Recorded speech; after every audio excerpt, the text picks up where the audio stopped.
आप सभी को एक बार फिर से स्वागत है। ठीक है, हम लोग इंग्लिश पढ़ रहे हैं और इंग्लिश में हम लोग सबसे पहले टेंस पढ़ रहे हैं इसमें। ठीक है ना, टेंस में मैंने आप लोगों को बताया था, सबसे पहले उसमें मैंने टेंस को बताया था कि टेंस होता क्या है, फिर उसका टाइप्स बताया था कि कितने तरीके के टेंस होते हैं। 3 प्रकार के उसमें मैंने मेनली आपको बताया था, प्रेजेंट टेंस, पास्ट टेंस और फ्यूचर टेंस। और उन सब का भी क्या किया था, मैंने कैटेगराइज कर दिया था कि ये फर्दर 4 टाइप्स होते हैं प्रत्येक का। और इस तरीके से हमने देखा था कि कुल मिलाकर के 12 टेंस होते हैं। ठीक है ना। अगर इनमें 12 की बात करें तो उसको बताया था कि इंडेफिनिट टेंस या उसको सिंपल टेंस, अगर प्रेजेंट के साथ उसको लगाते हैं तो प्रेजेंट इंडेफिनिट हो जाएगा या सिंपल प्रेजेंट टेंस। उसके बाद से अगर देखें तो प्रेजेंट कंटिन्यूअस टेंस होता है। ठीक है ना, फिर प्रेजेंट परफेक्ट टेंस होता है, फिर प्रेजेंट परफेक्ट कंटिन्यूअस। ये 4 तरीके के टेंस था, प्रेजेंट के साथ हमने देख लिया था। अब इन्हीं चारों को हम क्या करेंगे, पास्ट के साथ देखेंगे और फिर उसका एक एक करके स्ट्रक्चर भी देख लेंगे, फिर उसका पहचान देखेंगे और समझेंगे कि कैसे अगर कोई इस तरह से हिंदी का वाक्य ट्रांसलेशन दिया हुआ होता है तो उसको इंग्लिश में कैसे हम बनाएंगे, तो उसको हम यहाँ करेंगे। ठीक है, तो आइए आप शुरू करते हैं आज का ये क्लास। ठीक है ना, तो सबसे पहले हम ये कर लेते हैं यहाँ पर टेंस में जो पास्ट इंडेफिनिट की हम बात कर लेते हैं। पास्ट टेंस भी कितने प्रकार का होता है, ये भी 4 प्रकार का होता है। पहला ये भी 4 यानी 4 प्रकार का। 4 प्रकार का कौन कौन, एक होता है पास्ट इंडेफिनिट टेंस या सिंपल पास्ट। इसको अगर दूसरा नाम देंगे तो ये हो जाएगा सिंपल पास्ट टेंस। दूसरा होता है पास्ट कंटिन्यूअस टेंस और थर्ड है इसका पास्ट परफेक्ट टेंस और फोर्थ हो जाएगा पास्ट परफेक्ट कंटिन्यूअस टेंस। ये हमारा हो गया 4 प्रकार का पास्ट टेंस। ठीक है ना, तो इसमें एक एक करके देख लेंगे। ठीक है ना, कि पास्ट इंडेफिनिट का उसका स्ट्रक्चर क्या होगा, सिंपल पास्ट टेंस उसको कहेंगे, और पास्ट कंटिन्यूअस का दूसरा हो जाएगा इसका रूप, और तीसरा हो जाएगा पास्ट परफेक्ट टेंस, और लास्ट इसका हो जाएगा पास्ट परफेक्ट कंटिन्यूअस टेंस। तो ये 4 प्रकार का ये भी होता है। तो हम एक एक करके देख लेते हैं। इसको एक बार पहले आप लोग लिख लें।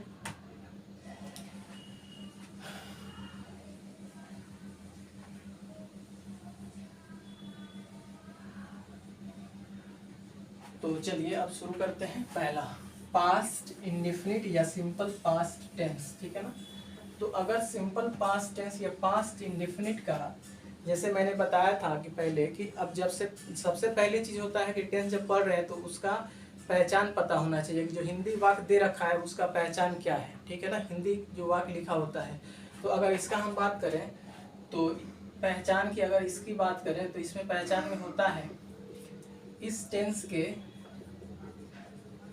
के क्रिया के अंत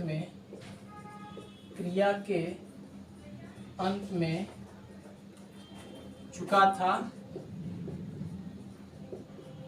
चुकी थे, चुकी थी, चुके थे, अथवा इसके अलावा अगर दूसरा शब्द देखा जाएगा तो ये भी हो सकता है या, कि, ये इत्यादि रहता है। पहचान की बात ये हो गई। अगर जब भी हम देखेंगे इस तरीके से, तो अगर जिस टेंस की क्रिया का जिस हिंदी के वाक्य में, मतलब इस टेंस के लिए बात कर रहे हैं, तो जिस भी हिंदी के वाक्य के अंत में क्या हो, चुका था, चुकी थी, चुके थे, या इसके अलावा या, ई या ए इत्यादि हो, तो हम उसको समझेंगे कि वो पास्ट इंडेफिनिट टेंस का दिया हुआ है। ठीक है ना। एक बात, अब यदि इसका बनावट स्ट्रक्चर की बात करें, स्ट्रक्चर तो ये होता है subject plus V2 plus object. बहुत ही आसान इसका बनावट है, इसमें बहुत ही इजी बनावट होता है। बस ध्यान क्या रखना है, इसमें किसी भी प्रकार का ऑक्सिलरी वर्ब यूज नहीं हो रहा है, ये ध्यान रखेंगे। ठीक है ना, सब्जेक्ट के बाद तुरंत V2 रखा जाएगा और उसके बाद ऑब्जेक्ट रख दिया जाएगा। अब उसमें V2 को याद कर रखना है, जैसे मैंने बताया था कि जो V1 होता है, V2 होता है और V3, यही 3 याद रखना होता है। जैसे हम बात करें, अगर राइट की बात करें, जैसे राइट का मतलब लिखना होता है, तो इसका V2 की बात करेंगे तो ये रोट होगा और V3 रिटेन हो जाएगा। इस तरीके से बहुत सारा लिस्ट है जो आपके बुक में दिया हुआ है, मैंने लिस्ट भी दे रखा था, तो उससे भी आप ये इस तरीके के याद करके रखेंगे ताकि इसमें यूज होगा, ठीक है ना। जब भी पास्ट टेंस में आएंगे तो V2 का यूज होगा, V3 का भी यूज होगा, लेकिन उसको देखेंगे बाद में। लेकिन सबसे ज़्यादा जरूरी चीज़ है इस टेंस के लिए, पास्ट इंडेफिनिट टेंस के लिए, इस V2 को याद रखना, ठीक है ना। अगर इस पर एग्जाम्पल देख लें एक, जैसे वह स्कूल गया, ठीक है ना, वह स्कूल गया, तो यहाँ देखो एक चीज मैंने बताया ना कि इसी को लिख सकते, वह स्कूल जा चुका था, वह स्कूल जा चुका था या वह स्कूल गया, बात एक ही है। बीते हुए समय की बात हो रही है कि जो समय था वो बीत गया, स्कूल जाने का काम खत्म हो गया, वो स्कूल गया, ठीक है ना। वो स्कूल अब जा चुका, इसका मतलब ये हुआ वो समय बीत गया। पास्ट टेंस में तो वही हम पढ़ते हैं कि बीते हुए चीज़ों को हम इसमें पढ़ते हैं, बीते समय में जो घटना घटता है उसी के बारे में अध्ययन करते हैं। तो वो स्कूल गया, तो यहाँ पर तो ये बात समझ में आ गई कि हाँ ये पास्ट इंडेफिनिट से दिया हुआ है, पास्ट इंडेफिनिट टेंस है। तो जब ये हमें पता चल जाता है कि वो दिया गया सेंटेंस या वाक्य पास्ट इंडेफिनिट टेंस से है, तो फिर उसको बनाने के लिए हम इसी जो स्ट्रक्चर है इसी का प्रयोग करेंगे। एक बात यहाँ ध्यान रखना है, एक बात मैंने बताया कि ये बहुत ही इजी होता है, क्योंकि ये इजी इसलिए है यहाँ पर हमें जब ऑक्सिलरी वर्ब होता है तो उसमें कुछ डिसीजन लेने पड़ते थे अकॉर्डिंग टू सब्जेक्ट, बट यहाँ पर ऐसा नहीं है। यहाँ पर ऐसा इसलिए नहीं क्योंकि यहाँ सब्जेक्ट के बाद कोई ऑक्सिलरी वर्ब है ही नहीं, और हम जानते हैं auxiliary verb according to subject बदलता है, लेकिन यहाँ पर ऑक्सिलरी वर्ब है नहीं, इसलिए हम उसके बारे में नहीं सोचेंगे। सबसे बड़ी बात, सबसे अच्छी बात इसके साथ ये है कि यहाँ पर कोई भी सब्जेक्ट हो, यहाँ पर कोई भी सब्जेक्ट हो, चाहे वो सिंगुलर हो या प्लूरल हो या किसी भी दुनिया का कोई भी नेम हो, उन सब के साथ हमेशा V2 ही लगेगा, कोई भी सब्जेक्ट हो, ठीक है ना। He, she, it, and, all names of the world, या फर्स्ट पर्सन के आई, वी दोनों हो गया, दोनों नंबर, और सेकेंड पर्सन के दोनों number you and we, third person का कोई भी नंबर ले लो, उन सब के साथ भी क्या होगा, V2 का ही प्रयोग होगा। यहाँ यही सबसे बड़ी बात है। तो यहाँ पर देख रहे हैं सब्जेक्ट ही है तो ही हो जाएगा। ही के बाद अब देखो स्कूल गया, गया का मतलब जाना का अंग्रेजी यहाँ बहुत मतलब आ रहा है कि स्कूल गया, इसका मतलब वेंट है। अगर इसका हम गो, और इसका V2 क्या होता है, वेंट, और V3 गॉन होता है, तो यहाँ पर V2 यूज होगा।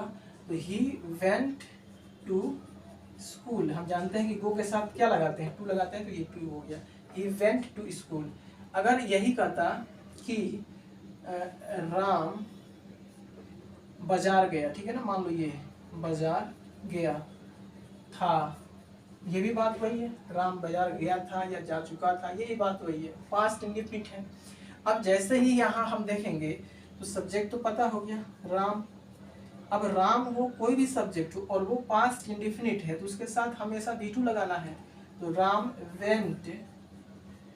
वेंट टू मार्केट, ठीक है ना, राम वेंट टू मार्केट। बहुत ही इजी है ये पास्ट इंडेफिनिट को समझना, इसमें कुछ ज़्यादा समझने वाली बात नहीं है। अगर अफर्मेटिव सेंटेंस की बात करें तो अफर्मेटिव सेंटेंस बनाने के लिए बस सिंपल ये ध्यान रखना है कि उसका structure subject plus V2 plus object होता है, और यहाँ V2 याद रखना होता है, ठीक है ना। जो भी वर्ब है V1 उनका लिस्ट याद रखना है, V2 और V3 ये बहुत ही इम्पोर्टेंट चीज़ है इन दोनों के लिए। चाहे वो तीनों टेंस की बात करें, परफेक्ट टेंस में, परफेक्ट कंटिन्यूअस टेंस में, पास्ट इंडेफिनिट में, और फ्यूचर परफेक्ट टेंस में भी इस तरीके का यूज होगा। और एक और दूसरा इंपॉर्टेंस इसका ये है, अगर ये याद कर लेंगे तो फायदा होगा, वो वॉइस और नरेशन, खासतौर से वॉइस में इसका बहुत ही ज़्यादा यूज है। प्रत्येक वॉइस में V3 ही लगता है वहाँ पर जब हम पैसिव वॉइस बनाते हैं, तो इस तरीके से कि जरूरी होता है याद करना, ठीक है ना। इसको एक बार लिख लें फिर हम आगे इस पर करते हैं।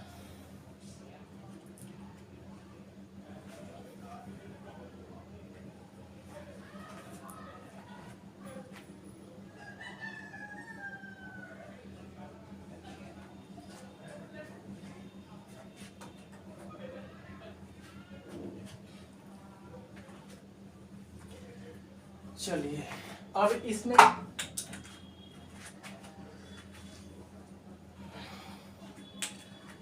इसका निगेटिव देख लेते हैं। निगेटिव बनाना जिसमें ऑक्सिलरी वर्ब नहीं है उसमें निगेटिव और इंट्रोगेटिव समझना जरूरी होता है। अगर इसका निगेटिव स्ट्रक्चर देख लें, निगेटिव स्ट्रक्चर, निगेटिव देख लें, एक बता देते हैं। तो जैसे कि पास्ट प्रेजेंट इंडेफिनिट का वहाँ डू डज लगाया था, इसी तरीके से पास्ट इंडेफिनिट में निगेटिव या इंट्रोगेटिव बनाने के लिए डिड का प्रयोग करेंगे, ठीक है ना। तो इसका निगेटिव स्ट्रक्चर लिख लेंगे, सब्जेक्ट प्लस डिड, और इसके बाद not, subject plus did plus not.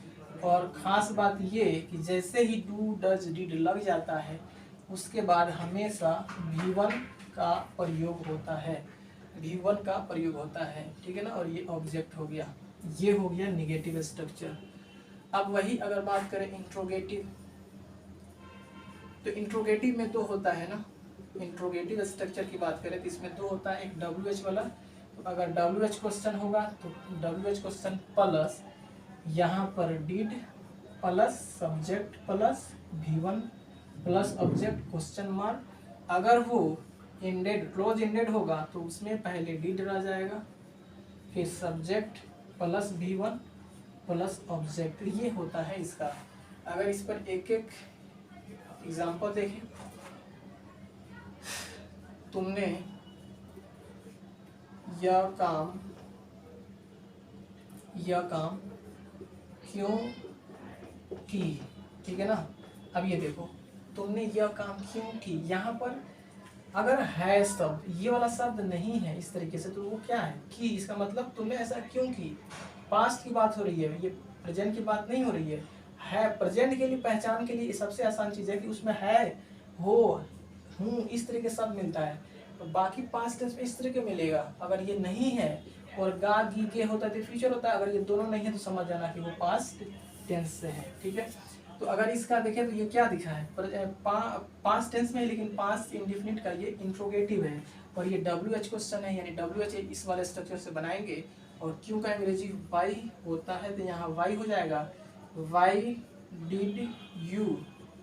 Y यहाँ भी ध्यान रखेंगे, कोई भी सब्जेक्ट होगा हाँ सबके साथ डिड ही लगेगा। ऐसा नहीं कि सब्जेक्ट यहाँ बदल रहा है तो यहाँ कुछ दूसरा यूज कर लेंगे, ऐसा नहीं है। कोई भी सब्जेक्ट होगा उसके साथ डिड ही लगेगा, ठीक है ना। तो वाई डिड यू, आप देखो करना, काम करना की बात है, ये तो डिड लग गया इस स्ट्रक्चर के हिसाब से सब्जेक्ट के बाद। अब यहाँ क्या है, वर्ब, वर्ब ढूंढो, ढूंढो क्या है इसमें, करना, काम करना।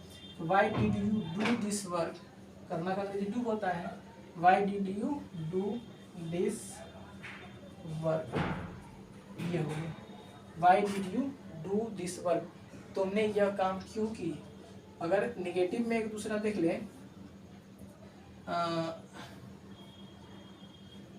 चलो, वह बाजार नहीं गया था, ठीक है ना, वो बाजार नहीं गया था। क्या लिखेंगे, सब्जेक्ट ही हो जाएगा। अब ही के साथ कोई भी सब्जेक्ट हो डिड लगेगा, ही डिड नॉट, पहले वाले स्ट्रक्चर को ये है निगेटिव वाला, सब्जेक्ट के बाद डिड और उसके बाद नॉट, फिर V1। अब यहाँ जाना का अंग्रेजी लिखना है, ही डिड नॉट, यहाँ पर V1 लगेगा, वेंट नहीं लिखेंगे। यहाँ ध्यान रखेंगे, जब भी पास्ट इंडेफिनिट का हम निगेटिव इंट्रोगेटिव कुछ भी बनाएंगे तो हर जगह V1 लगेगा, हर जगह V1 लगेगा। जब अफर्मेटिव रहेगा तब जाकर V2 लगेगा, ये बात ध्यान रखेंगे। He did not go to market, he did not go to market, ठीक है ना। तो ये इस तरीके से पास्ट इंडेफिनिट का इंट्रोगेटिव निगेटिव ये दोनों चीज हो गया, ठीक है ना, और अफर्मेटिव भी। अब इसके साथ क्या होगा, इसके साथ दोनों मिला करके दे देगा, ठीक है ना। तो उसको ट्रांसलेशन में हम कर लेंगे, ठीक है ना।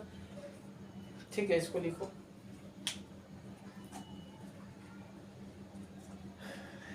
चलो। अब नेक्स्ट है, अगला टेंस देख लेते हैं। पास्ट इंडेफिनिट के बाद आता है past continuous, second number, past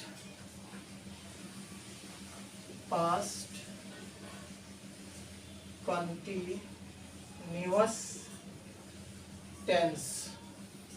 बिल्कुल आसान है, जिस तरीके से पास्ट प्रेजेंट कंटिन्यूअस पढ़े थे यहाँ पर भी वही होगा। तो इसमें पहचान में क्या होगा, इसका पहचान बहुत ही आसान है। वो ये है कि इस टेंस के क्रियाकंत में क्या होगा, ये बात लिख लेंगे आप। रहा था, रही थी, रहे थे, ये इस तरह के शब्द मिलेंगे इसके अंत में, ठीक है ना। ये पहचान है, ये शब्द लगा हुआ मिलेगा। अगर प्रेजेंट कंटिन्यूअस में अगर चले जाते तो वहां हमने क्या देखा था, इसके साथ थे के जगह पर, था के जगह पर है, हूँ, है, हो, इस तरीके से शब्द मिलता था। यहाँ पर क्या होगा, ये तो रहेगा बट यहाँ पर था, थी और थे, इस तरीके से शब्द मिलेंगे। तो यहाँ समझ आना पास्ट कंटिन्यूअस की बात किया जा रहा है। तो यहाँ पर अगर इसका स्ट्रक्चर देख लें, बनावट, तो इसका बनावट होता है subject plus auxiliary verb, was और वेयर प्लस V4। V4 का मतलब होगा V1 प्लस ING, वर्ब में ING जोड़ा जाता है, ठीक है ना। V1 plus ING plus object, ये हो गया, ठीक है ना। अगर इसका नेगेटिव स्ट्रक्चर की बात करें, नेगेटिव स्ट्रक्चर क्या होगा, तो ये देखो हेल्पिंग वर्ब या ऑक्सिलरी वर्ब यहाँ आ गया। और मैंने बताया था जिस भी ट्रांसलेशन या जिस भी स्ट्रक्चर में हेल्पिंग वर्ब हो तो उसके साथ क्या करते हैं हम, उसके जस्ट बाद नेगेटिव बनाने के लिए नॉट लगा देते हैं। नॉट हमेशा हेल्पिंग वर्ब के बाद लगता है, ये बात ध्यान रखना। तो यहाँ पर subject plus was were plus इसके जस्ट बाद नॉट, और बाकी चीज़ें ऐसी की ऐसी रहेंगी, ठीक है ना, इसमें कोई चेंज नहीं होगा। अब यदि नेगेटिव के बाद इंट्रोगेटिव की बात करें, इंटेरोगेटिव, तो इसमें दो होते हैं। अगर वो WH का होगा, WH क्वेश्चन, तो यहाँ पर ये WH वर्ड लिख देना, फिर ये was were plus subject plus V4, वही V4 का मतलब V1 प्लस ING, और उसके बाद ऑब्जेक्ट क्वेश्चन मार्क। अब यदि वो WH ना होकर के क्लोज इंडेड हो तो उसमें वाज वेयर ही पहले होता है, फिर subject plus V4 plus object and then question mark. अगर वो दोनों मिक्सिंग करके हो तो बस यहाँ पर इसके सब्जेक्ट के बाद नॉट लगता है, यानी कि इंट्रोगेटिव, यहाँ शॉर्ट में लिखते हैं इंट्रोगेटिव नेगेटिव, ठीक है ना। इंट्रोगेटिव नेगेटिव हो तो उसके लिए क्या होगा, इसमें देखो अगर ये WH क्वेश्चन की बात कर लेंगे, अगर WH क्वेश्चन होगा तो यहाँ पर वाज वेयर प्लस सब्जेक्ट और इसके बाद नॉट लगा देना है, ठीक है ना। सब्जेक्ट के बाद नॉट लगाना है यहाँ पर V4 प्लस ऑब्जेक्ट।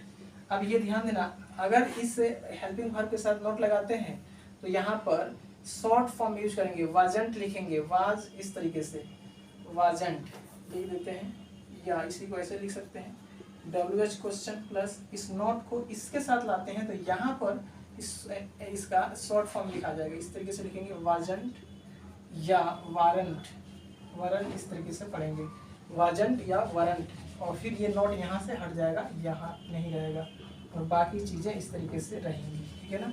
अगर नॉट यहाँ लगाते हो तो इस तरीके से यूज करना, नहीं तो इस सब्जेक्ट के बाद नॉट यूज करना।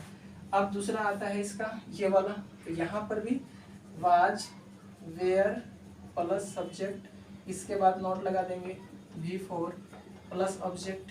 अगर इस नॉट को इनके साथ लाते हो तो ये दूसरा स्ट्रक्चर इस तरह से भी लिख सकते हो, वाज यहाँ लिख देते हैं, नहीं लिखना होगा, दूसरा नंबर वाजंट या warrant plus subject plus V4 plus subject and question mark, ये क्वेश्चन मार्क है। तो इसलिए हो गया हमारा पास्ट कंटिन्यूअस टेंस का टोटल स्ट्रक्चर। सबसे पहले हमने देखा कि पहचान में ये होगा, रहा था, रही थी, रहे थे। फिर उसका अगर अफर्मेटिव स्ट्रक्चर की बात करेंगे तो सब्जेक्ट प्लस वाज वेयर, और इसके बाद V4 या V1 प्लस ING, V4 का मतलब V1 में ING जोड़ा जाएगा और फिर उसके बाद ऑब्जेक्ट रखा जाएगा।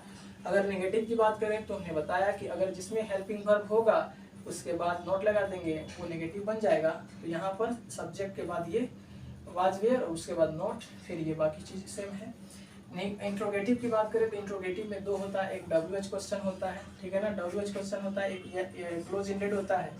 WH क्वेश्चन होगा तो WH क्वेश्चन लिखेंगे, फिर वाज वेयर लिखेंगे, फिर सब्जेक्ट V4, फिर ऑब्जेक्ट, ठीक है ना। अब यदि वो क्लोज एंडेड है तो बस यही तो नहीं होगा, बाकी चीज ये रहेंगे, ठीक है ना, was where subject V4 object.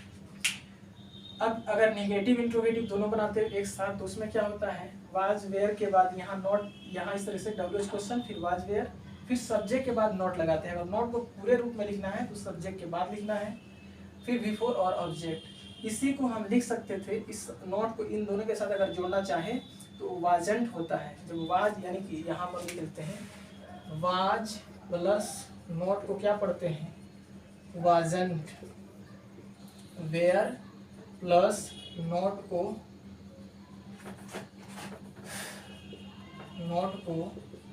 Warrant पढ़ते हैं।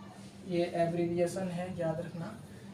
उसी तरीके से इज प्लस नॉट अगर लिखते हैं तो इसको इजंट पढ़ते हैं, इजंट। इस तरीके से एम प्लस नॉट तो इसको आरंट पढ़ते हैं, आरंट। इस तरीके से और आर के साथ भी होगा आर प्लस नॉट, तो ये भी आरंट ही पढ़ाएगा। तो ये दोनों का सेम होता है। तो ये याद रखना है एब्रिविएशन। वाज नॉट का मतलब वाजंट, वेयर नॉट के बदले हम क्या कर सकते हैं वेरंट पढ़ सकते हैं, इज नॉट के बदले इजंट पढ़ सकते हैं, एम नॉट के बदले आरंट पढ़ सकते हैं और आर नॉट के बदले भी आरंट पढ़ सकते हैं। तो ये हो गया कुछ इस तरीके से, इसको लिखना है, फिर इस पर हम एग्जाम्पल देखेंगे।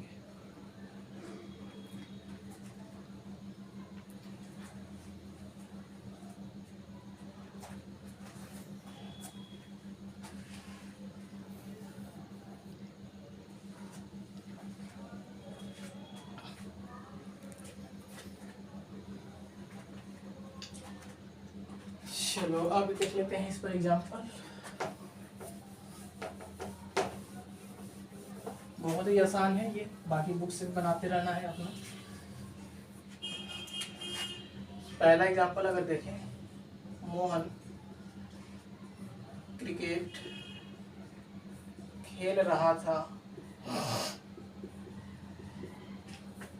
मोहन क्रिकेट खेल रहा था, तो सबसे पहले सब्जेक्ट लिखना है मोहन। और यहाँ बात सुन लेंगे कि वाज जो लगता है, पहले भी बताया हुआ है मैंने, तो इसके साथ क्या होगा, ये सिंगुलर के साथ लगता है, सिंगुलर सब्जेक्ट के साथ लगेगा, ठीक है ना।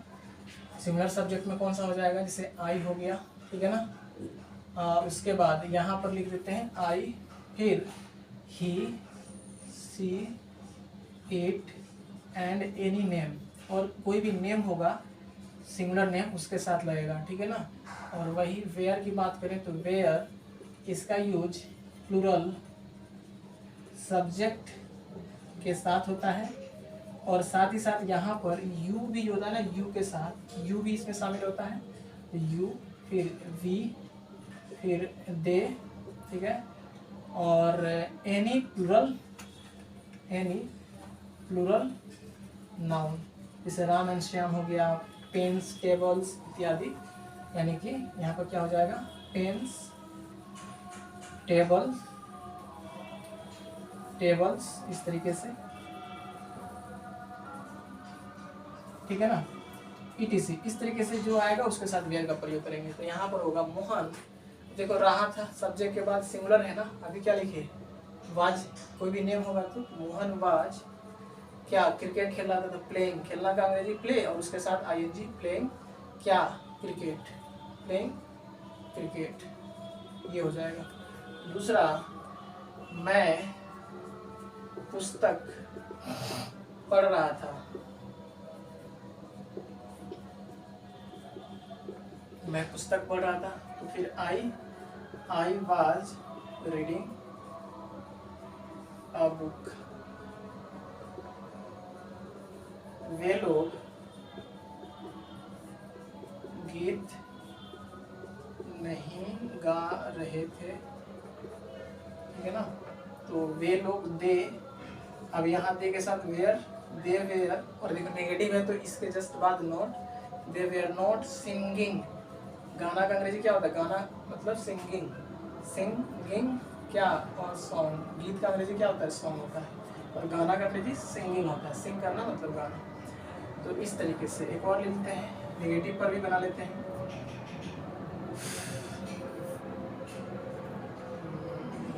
चलो, वह क्यों रो रहा था, वह क्यों रो रहा था। तो यहाँ पर वह, पहले सब्जेक्ट देखेंगे, WH क्वेश्चन है तो यहाँ वाई होगा, वाई, और सब्जेक्ट के अकॉर्डिंग यहाँ वाज वेयर, तो यहाँ वाज वेयर ही है तो वाज लगेगा।